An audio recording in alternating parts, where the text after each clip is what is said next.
The Galactic concule jeered when humans sent one ship. Then it arrived. HFY, the chamber of the Galactic Council, was built to impress and intimidate. It floated at the center of a starless void, surrounded by layered shields and ancient symbols of authority.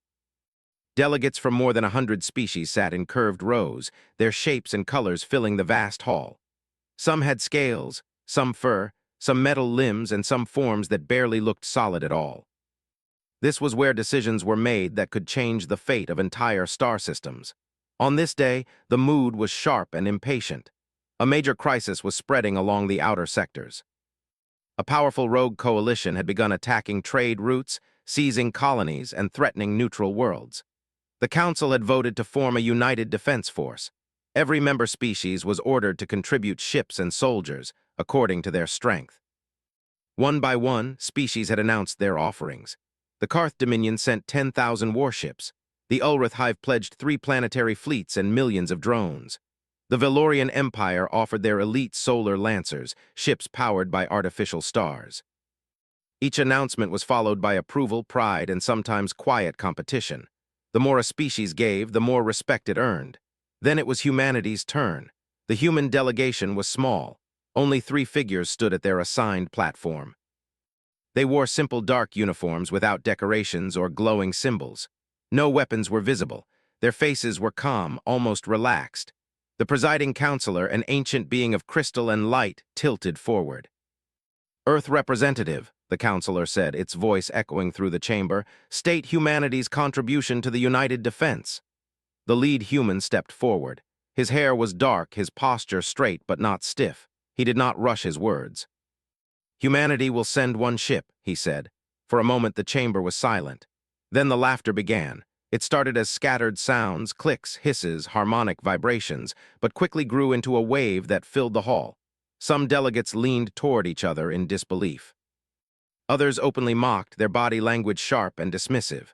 "One ship," scoffed a reptilian warlord from the Karth Dominion. "Is this a joke?" Another delegate, tall and glowing with bioenergy, waved several limbs. Perhaps the humans misunderstood the scale of the threat.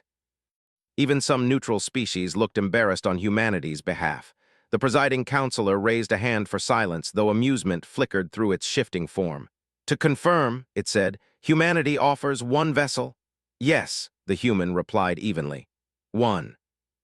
"And what class is this ship?" the counselor asked. "Carrier, dreadnought, command platform?" The human paused for half a second. "It does not fit your classifications."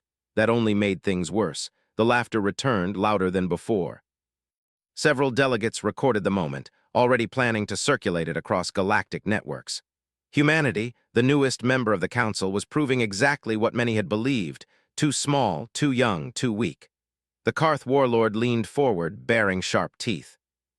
"This crisis will decide the future of the outer sectors. If humans cannot take it seriously, perhaps Earth should reconsider its membership." The human envoy met his gaze without flinching. "We are taking it seriously. By sending one ship," the warlord snapped. "Yes," the human said again, "because one is enough." The presiding counselor intervened before the exchange could escalate. "Very well, humanity's contribution is recorded. The defense operation will commence once all forces are in position." The human delegation stepped back. They did not argue, they did not defend themselves, they did not explain. That, more than anything, unsettled a few of the older species. As the session ended, council members began to disperse, still whispering and laughing. Humanity quickly became the topic of ridicule. "They will learn," someone said mockingly, "that bravery does not replace numbers." "They should have sent diplomats, not ships," another replied. Far from the council chamber, at the edge of human-controlled space, the ship was already moving. It emerged from a quiet dock near a small blue star. From the outside, it did not look impressive. It was long and smooth, dark against the starlight, without the massive weapon ports or glowing engines common to warships. No banners, no markings of rank, only a simple symbol etched near its bow, a circle broken by a single line. Inside, the ship was silent but alive with purpose. The crew was small. Every person aboard had trained for years, not just to fight but to think. There were no raised voices, no dramatic speeches. Each crew member moved with calm efficiency, checking systems that had no direct equivalents in alien technology. At the center of the ship, A woman stood watching a three-dimensional map of the crisis zone. Captain Mara Ellis had commanded fleets before, but this mission was different. There would be no reinforcements, no backup, no grand display, just results. "Council thinks we're a joke," said a crew member quietly, not looking up from his station. Mara allowed herself a faint smile. "They always do, at first." The ship slipped into faster-than-light travel, not with a burst of light or energy, but with a smooth folding of space itself. Sensors across nearby systems briefly spiked, then returned to normal as if nothing had passed through. In the outer sectors, chaos was growing. The rogue coalition had assembled a massive force near a key junction system. From there, they could strike half a dozen inhabited worlds. Their ships were brutal and heavily armed, designed to overwhelm through sheer force. They had already destroyed several patrol fleets sent by smaller species. When reports came in that the United Defense Force was still days away from full deployment, the coalition prepared to advance. That was when their long-range sensors detected something unusual: a single contact. It appeared suddenly, without warning, just beyond the edge of the system. At first, the coalition commanders assumed it was a probe or a lost civilian craft. Then scans came back incomplete. Mass readings fluctuated. Energy output did not match any known engine. Attempts to lock targeting systems failed as if the ship was not fully occupying the same space. "What is it?" one commander demanded. "No classification match," a technician replied. "It's human," the commander laughed. "One ship, they insult us." The human vessel did not respond to hails. It did not retreat. It moved slowly, deliberately toward the center of the system. Back at the council, news of the contact spread quickly. Observers tuned in, eager to watch humanity's failure. "They should withdraw before they embarrass themselves further," a Valorian strategist said. "They won't survive the first exchange," another agreed. The presiding counselor remained silent, studying the incoming data. Something about the readings troubled it, though it could not say why. As the human ship crossed into the contested zone, coalition vessels began to maneuver. Weapon systems charged, fighters launched.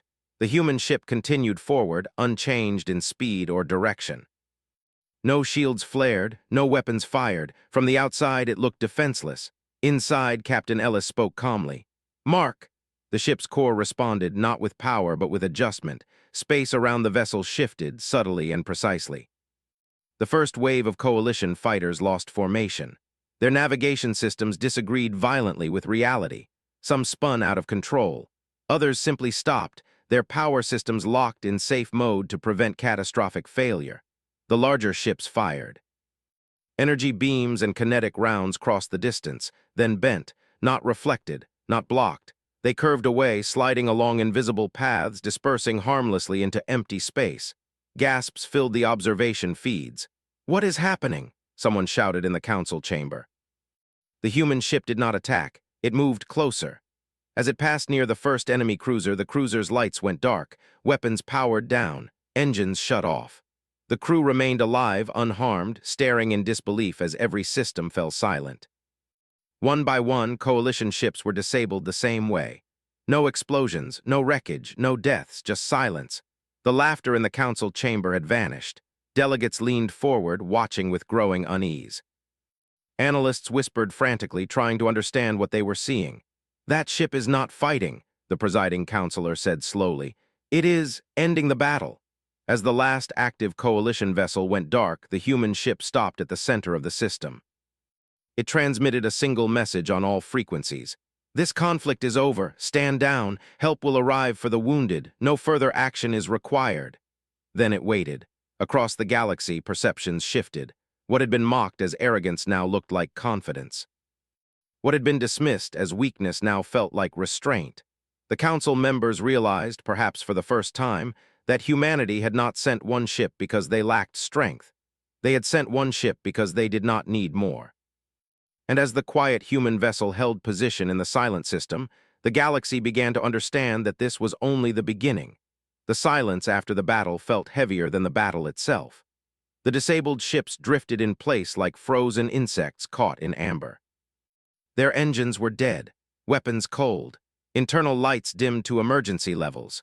Crews moved slowly inside, afraid that any wrong motion might wake whatever power had touched them. At the center of it all, the human ship waited. It did not chase fleeing vessels because none fled. It did not broadcast threats. It did not demand surrender. It simply existed, steady and calm, like a reminder that resistance was pointless. Inside the ship, Captain Mara Ellis watched the system-wide display. Every hostile ship was marked neutralized. Life signs were stable, no hull breaches, no fires. "Status?" she asked. "All targets disabled," the operations officer replied. "No casualties detected on either side." Myra nodded once. "Good, hold position." A younger crew member shifted uneasily. "Captain, Council channels are lighting up. They're asking what we did." Myra allowed herself a small breath. "Tell them the truth. We resolved the situation." The message was sent. Back at the Galactic Council, confusion ruled the chamber. Delegates spoke over one another, their voices sharp with disbelief. Some demanded answers. Others questioned whether what they had seen was real. "That technology violates known physical limits," a Valorian scientist insisted.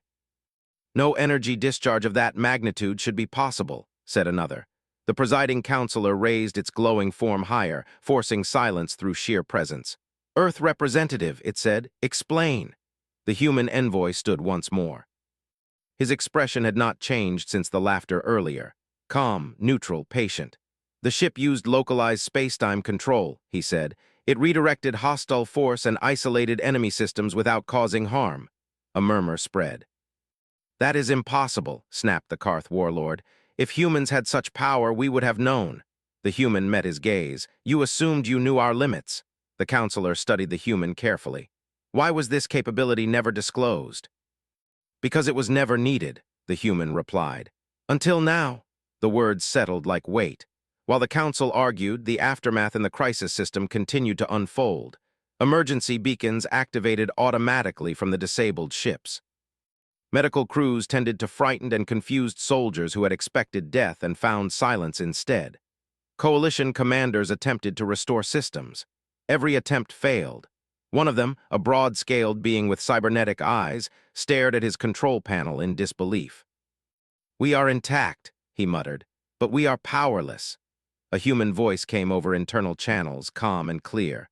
"Remain where you are. External repair units will arrive shortly. You will be escorted safely once systems are restored under supervision." The commander clenched his claws. "You could have destroyed us."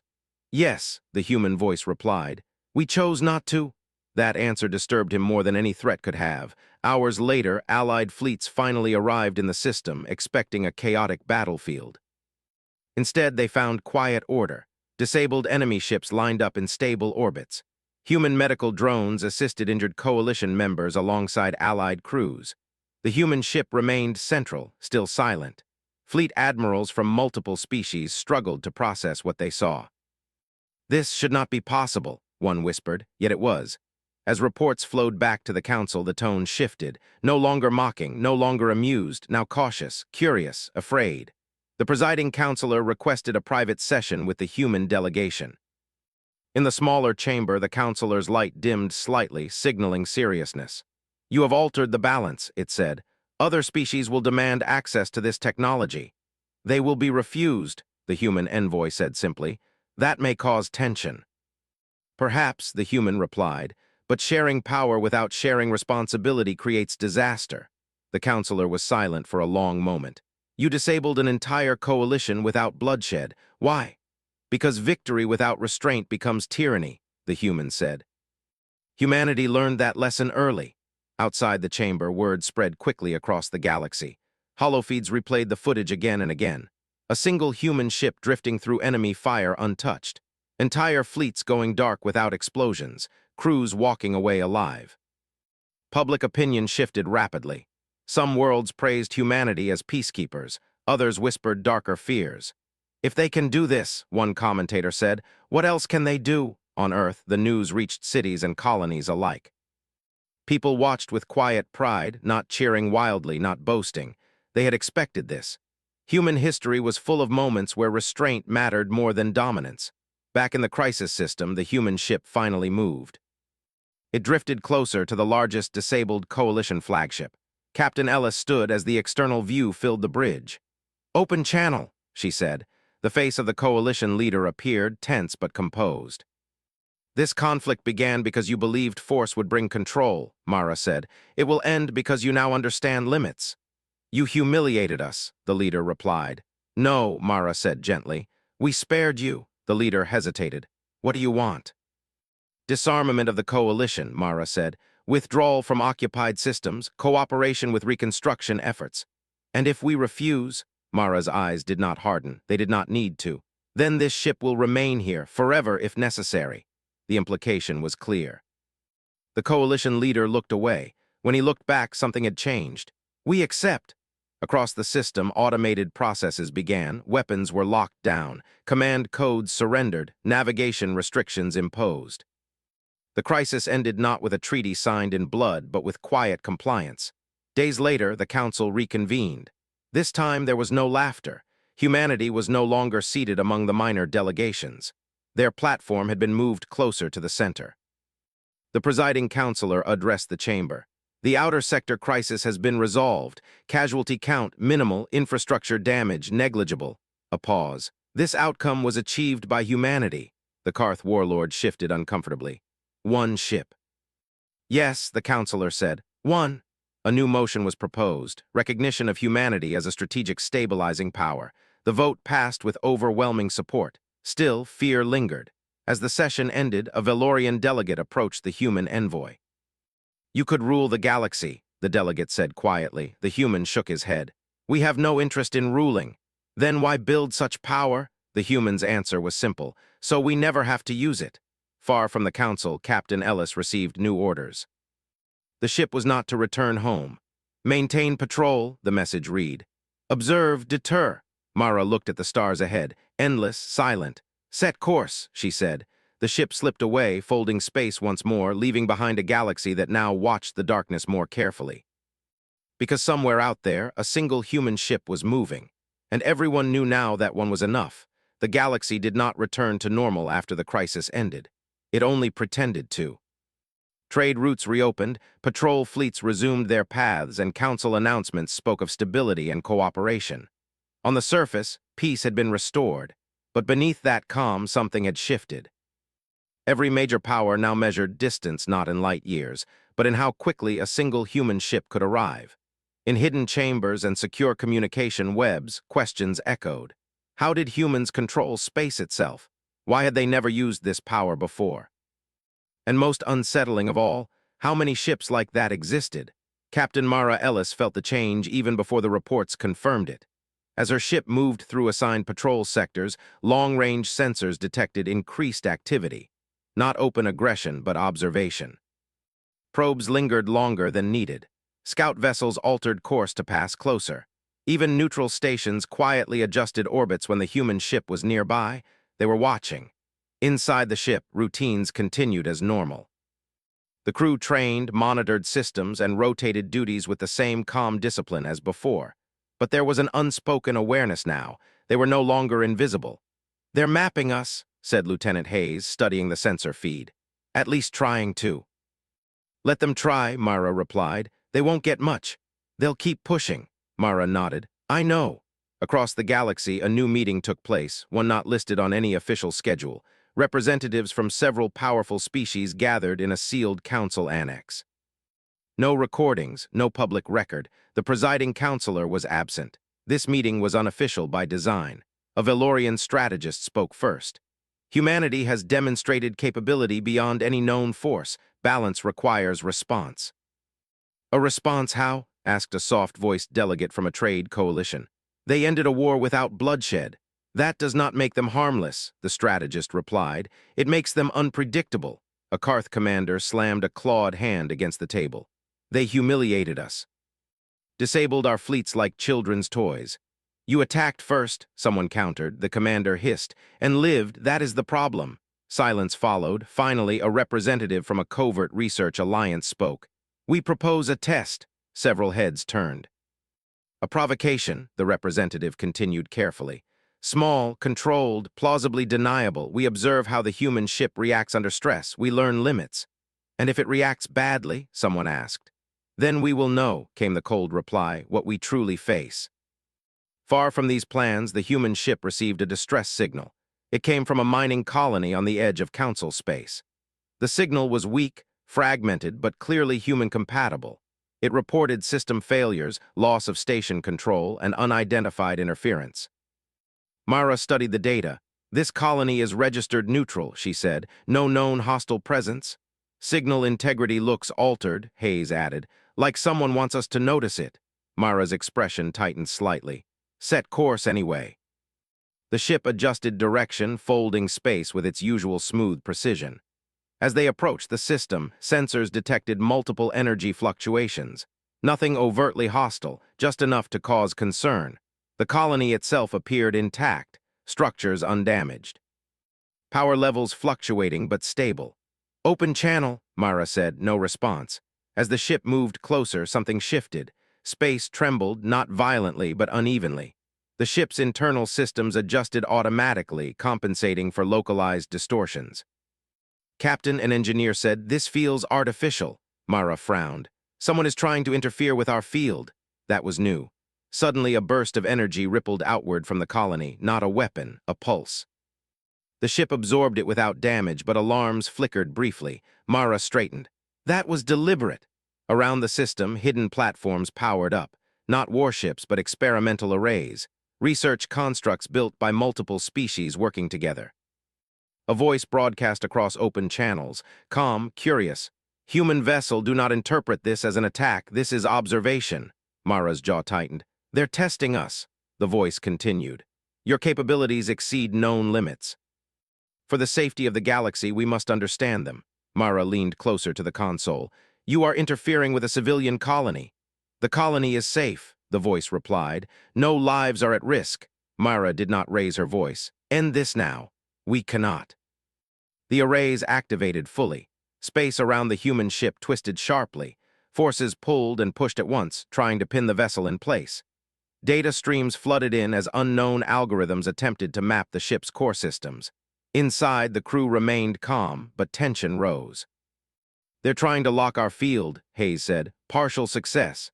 Mara considered for a fraction of a second, then she spoke. "Limit response, no retaliation." "But Captain," I said, "limit response."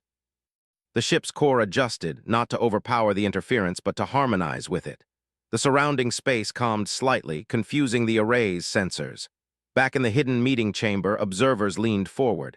"It's adapting," someone whispered.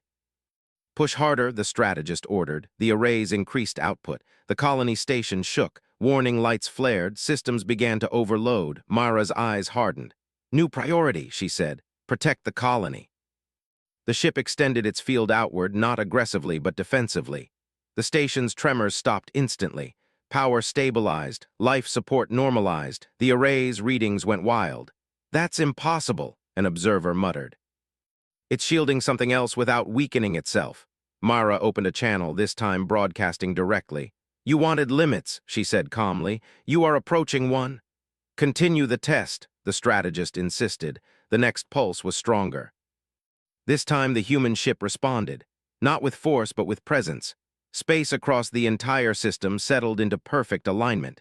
Every artificial array froze, their power systems locked, unable to adjust or compensate. The interference collapsed, not explosively but neatly, like a puzzle being solved. On the colony station, people felt only relief. In the hidden chamber, silence fell. "What did they do?" someone whispered. "They corrected us," another replied. Mara spoke one last time over the open channel. "This experiment endangered civilians," she said. "That is unacceptable." The observing voice hesitated. "We needed to know." "You know enough," Mara interrupted. "Do not attempt this again." The arrays powered down permanently. The human ship did not pursue, did not threaten. It simply remained until the colony was fully stable. Across the galaxy, word of the incident spread quietly among those who mattered. Humanity had been tested, and they had passed without escalation. At the next official council session, the presiding counselor addressed the chamber with unusual gravity.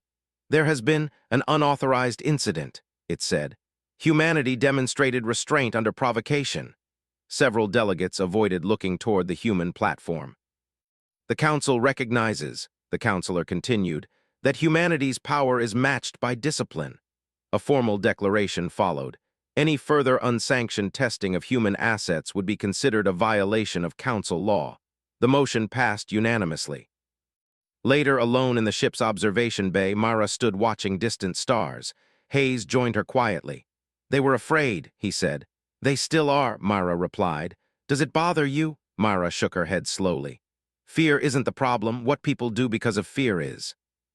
The ship received new data, anomalies beyond known space, something ancient, something watching the galaxy shift. Humanity's sensors picked it up first. Mara studied the readings. "Looks like the universe noticed us too." She turned back toward the bridge. "Set course," she said. The ship moved on, silent and steady. Behind it, the galaxy learned a deeper truth. Humanity did not seek dominance, but when tested, even the galaxy itself adjusted around them. And whatever was coming next would not face an unprepared species. The anomaly did not announce itself with explosions or alarms. It appeared as a silence. At first, it was only a strange absence in the sensor data, a place where readings should exist but did not. Stars near the region behaved normally, yet something between them felt wrong, like a pause in reality. Most species would have ignored it, assuming a sensor fault. Humanity did not. Captain Mara Ellis stood on the bridge as the ship's systems focused on the anomaly. The display showed a smooth void, not empty space, but something quieter than emptiness. "That region isn't dead," the science officer said carefully. "It's waiting." Mara folded her arms. "How long has it been there?" "Unknown," the officer replied. "Our records suggest it's always been there. We just never noticed." "That's rarely comforting," Mara said. The ship adjusted course slightly, keeping a respectful distance. Humanity had learned long ago that curiosity without caution was dangerous. Data streamed in from deep space sensors, some of them newly activated. The anomaly resisted observation. Signals bent away. Probes lost coherence before reaching the edge. "It doesn't block us," Hayes said from the tactical station. "It ignores us." "That's worse," Mara replied. Across the galaxy, similar disturbances began appearing. Small at first, barely detectable, but always the same, quiet gaps in space where laws behaved politely but differently. Other species noticed eventually. The Galactic Council reconvened in emergency session. This time there was no mockery, no competition, only tension. "We are seeing regions of null interaction," a Valorian scientist reported. "They do not consume matter, they do not emit energy, they simply observe." "Observe what?" demanded a Karth commander. "Us," the scientist said. The chamber grew still. The presiding counselor turned its luminous form toward the human delegation. "Earth representatives, your species detected this first. Explain." The human envoy stood. His face was calm, but his eyes were serious. "We believe this phenomenon predates the Council," he said, "possibly predates most known civilizations." "Is it hostile?" someone asked. "We don't know," the human replied, "but it is aware." That word echoed, aware. A trade delegate leaned forward nervously. "Aware in what way?" The human did not answer immediately. "In the way that something very old notices movement for the first time in a long while." The implication was clear. Something had been sleeping, and humanity's actions had been loud enough to wake it. Far from the council chamber, Captain Ellis received new orders. They were simple and heavy. "Approach the anomaly. Observe, do not provoke, do not retreat." Mara read the message twice, then she looked up. "They want us to be seen," Hayes said quietly. "Yes," Mara replied. "And they want us to be the ones doing the seeing." The ship moved closer. As distance closed, the anomaly changed. Not visually, but conceptually. Sensors began receiving data that did not fit normal patterns, reflections without sources, signals without time stamps. The crew felt it too, not fear exactly, but pressure, like standing in a vast room where something large had turned its attention toward them. "Captain," the science officer said softly, "it's responding." A structure formed at the edge of perception, not solid, not energy. More like an agreement between space and possibility. Then a signal arrived. It did not use language. It did not use sound. It was a shift in probability that the ship translated into meaning. Mara closed her eyes briefly as the translation stabilized. "It's asking a question," she said. Hayes swallowed. "What kind of question?" "Why now?" Mara replied. The ship held position. Mara authorized a response. "We grew," the translation sent back. "We learned restraint. We chose not to destroy." The silence deepened. For a long moment, nothing happened. Then the anomaly shifted again. Another question. "Why stop?" Mara felt the weight of it, not accusation, curiosity. She answered honestly. "Because survival without purpose is empty," the message replied. Because power without care ends everything. The anomaly reacted, not with anger, with interest. Across the galaxy, sensors spiked. Every anomaly region synchronized for a brief instant. The council chamber lights flickered as space itself seemed to listen. "What is happening?" a delegate whispered. The presiding counselor did not answer.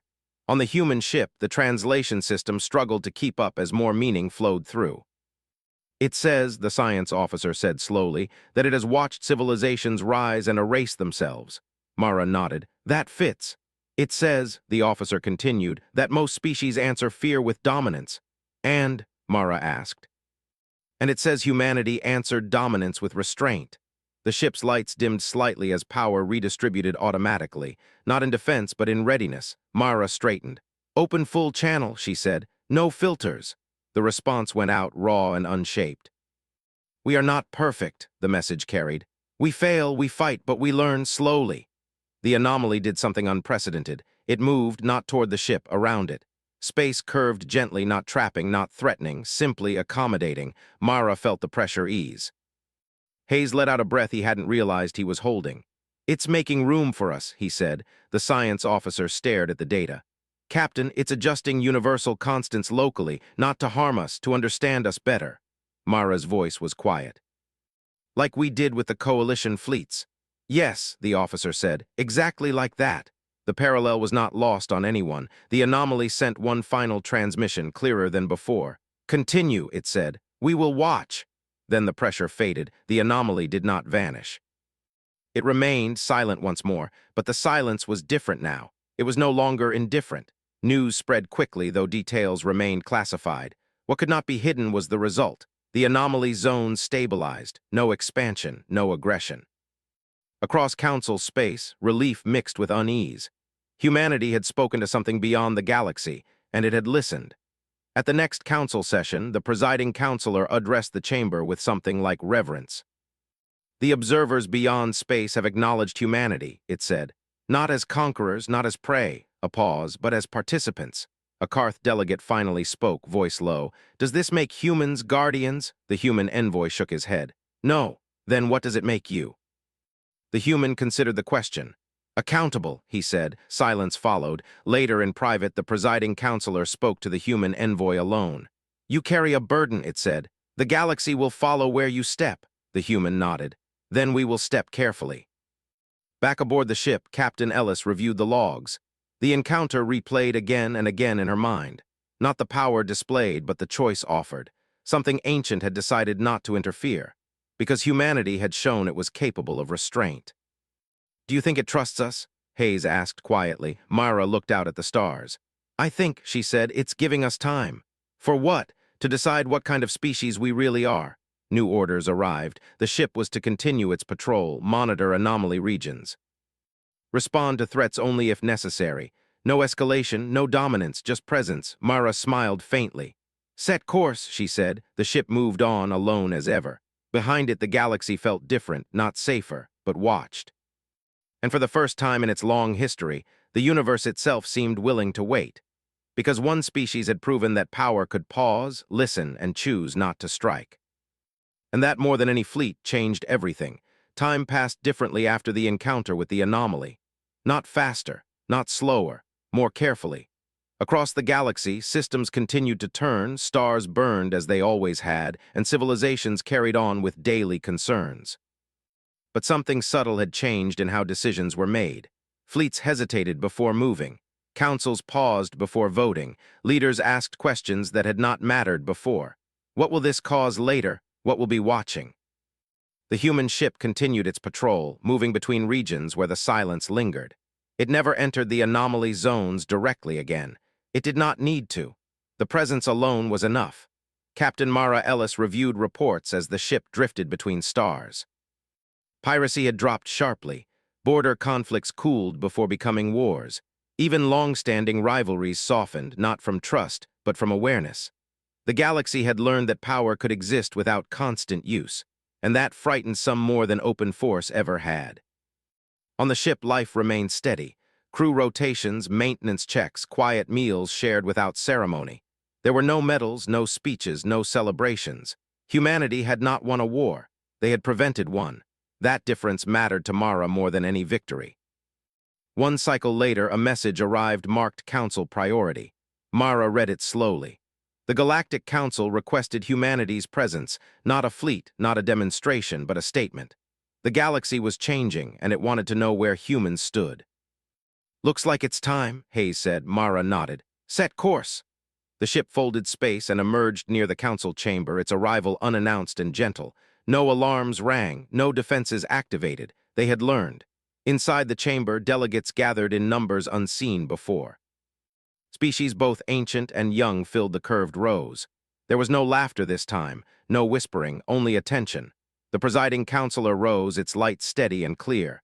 "Humanity," it said, "you stand at a moment of consequence. The galaxy has observed your actions. Not only your power, but your choices." The human envoy stepped forward. "You resolved a war without destruction," the counselor continued. "You endured provocation without retaliation. You spoke to what lies beyond us and returned without fear." A pause. The council asks, "What does humanity intend?" Every eye turned toward the human platform. The envoy did not speak immediately. He looked around the chamber, meeting gazes that once held mockery and now held uncertainty. "We intend to continue," he said at last, "as we have." "That answer is insufficient," a delegate said carefully. "The galaxy is adjusting around you." "Yes," the human replied, "we are adjusting too." The Karth representative rose slowly. "Your restraint is admirable," he said, voice controlled. "But restraint requires trust." "How do we know you will not change?" The human considered this. "You don't," he said honestly, "just as we do not know if any of you will." A murmur rippled through the chamber. "So what separates you?" the Valorian strategist asked. The human's answer was simple. "We remember what we were when we had nothing." Silence followed. The presiding counselor leaned forward. "Explain." The human's voice was calm but firm. "Humanity grew on a dangerous world. We learned cooperation because isolation killed us. We learned restraint because excess destroyed us. And we learned responsibility because no one else would save us." He gestured lightly, not at the council, but outward toward the galaxy. "When we gained power, we were afraid of it, not because it could be taken from us, but because we might lose ourselves." The chamber listened. "So we built limits," the human continued, "not into our machines, into our decisions." A long pause followed. Then the presiding counselor spoke. "The council proposes a designation," it said. "Humanity shall be recognized as a stabilizing force, a mediator, a last response." The human envoy shook his head. "No," he said, a ripple of surprise spread. "We will not accept titles that place us above others," he continued, "nor roles that make us judges of the galaxy." "Then what do you propose?" the counselor asked. The human met its light. "Partnership," he said, "with accountability for everyone, including us." The chamber was silent for a long time. Finally, the presiding counselor nodded. "So recorded," it said. Far from the council chamber, the anomaly remained still. But it watched. Captain Ellis felt it as the ship departed. Not pressure, not presence, attention. As if something vast had leaned back, satisfied to wait a little longer. The ship resumed its patrol, moving through systems that now greeted it with quiet respect. No cheers, no fear, just acknowledgement. On one remote world, children pointed at the sky as the human ship passed, a dark line against starlight. "Is it a weapon?" one asked. "No," an elder replied. "It's a reminder." Elsewhere, a former coalition commander stood aboard his repaired ship, watching the stars. "They could have ended us," he said to no one, "but they didn't." In a hidden archive beyond council space, ancient systems recorded a change. A note added to a long list of civilizations. Status, unresolved. Continuing observation recommended. Reason, subject demonstrates power tempered by choice. Back on the human ship, Hayes joined Mara in the observation bay. "Do you ever wonder," he asked, "what happens when we're gone?" Mara smiled faintly. "Every species asks that," she said. "The difference is what we leave behind." They stood in silence, watching stars drift past. A final message arrived from Earth, simple, unadorned, continue. Mara nodded. "Set course," she said one last time.